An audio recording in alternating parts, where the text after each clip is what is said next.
합니다. 근데 이 약물 투여가 그렇습니다. 약물을 투여하다가 중단을 하게 되면 오히려 더 금단 증상이 나타날 수가 있습니다. 그래서 강제적인 약물 투여는 굉장히 위험한 거고, 그리고 인권적으로도 문제가 있습니다.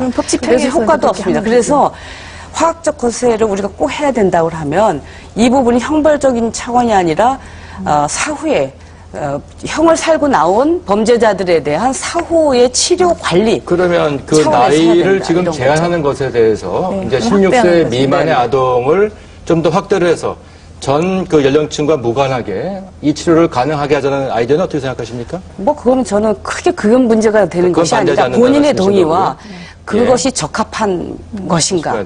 네, 그리고 제대로 된 심리 치료를 겸해야 된다. 이런 거죠. 대상자가 나이가 문제가 나이가 문제가 아닙니다. 나이가 문제가 아닙니다. 네. 다만 그래서 아까 말씀드린 것처럼 양당이 경쟁하실 게 아니라 다 일리가 있으시거든요. 분명히 현실적인 차원에서 지금 사전에 치료책이 없는 차원에서 많은 성범죄자들이 현재 활보하고 있고 법안 만들어지기 이전에 솜방망이 처벌받고 나와 있는 사람들도 많다. 어떻게 할 거냐. 그러니까 지금 일단 새누리당 측에서는 즉시 효과를 발휘할 수 있는 걸 뭘 하자. 그런데 거기에 대해서 당연히 학계나 의학계에서 다 우려를 하고 계시고 민주당도 마찬가지시고요. 그럼 그런 부분들이 서로 합의를 하셔가지고 보완책 만들어내시는 것밖에 답이 없다고 생각합니다. 근데 이제 제가 말씀드리고 싶은 거는요. 우리나라는 화학적 거세가 처벌로 되어 있지 않습니다. 그러니까 형벌이 아니거든요. 그러니까 형벌인 경우에는 강제적으로 할 수 있습니다.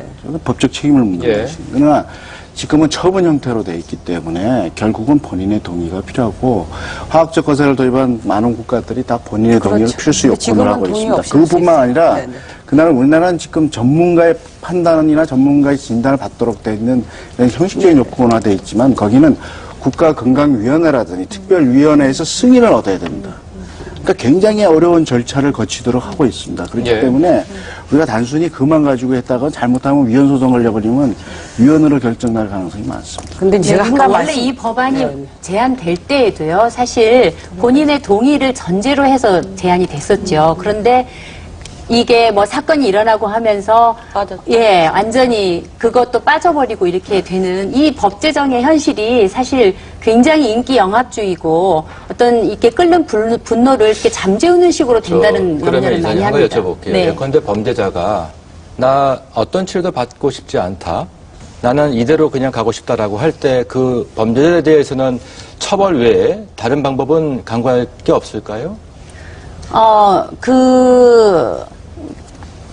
그런 경우에는요, 사실, 그러니까 이런 화학적 거세가 아니라 다른 방법의 어떤 징벌을 취하도록 해야 되겠죠. 뭐 형무소에 보내는 거 외에 다른 방법은 없네요. 그리고 형무소에 보냈다고 하더라도 저는 그것도 굉장히 문제라고 생각하는데요.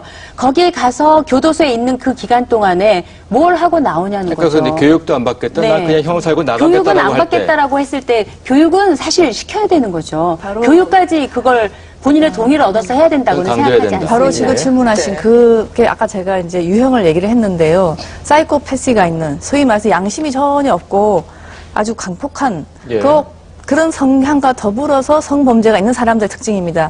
그런 사람들은 실은 치료도 안 되고 아주 어렵다고 돼 있습니다. 교육도 제대로 안 될 것 같고. 그 사람들은 정말 어떻게 보면 그래서 그런 경우는 만약 그런 성향이 판단된다면 상당히 이 형을 정말 크게 내서 교정이 되기 전에는 나오게 안 난다든지 정말 아까 말씀드렸듯이 그야말로 영원히 성 기능 자체를 다운시키는 감소시켜야 되는 사람 중에 하나거든요. 그러니까 유형에 따라서 그거는 관리가 할 필요가 있다고 그렇지 봅니다. 않을까요? 사실 이렇게 유형화시켜서 도저히 교육도 안 되고 뭐 어떻게 될 수 없는 사람들의 경우에는 격리를 시키든지 아니면 물리적으로 거세를 하든지 밖에는 방법이 없을 것 같은데요. 아닌가요? 그러니까 기본적으로 형량이 충분히 확보되었을 때 그 범죄자로부터 치료나 교육에 대한 동의를 받을 수가 있는 것이거든요.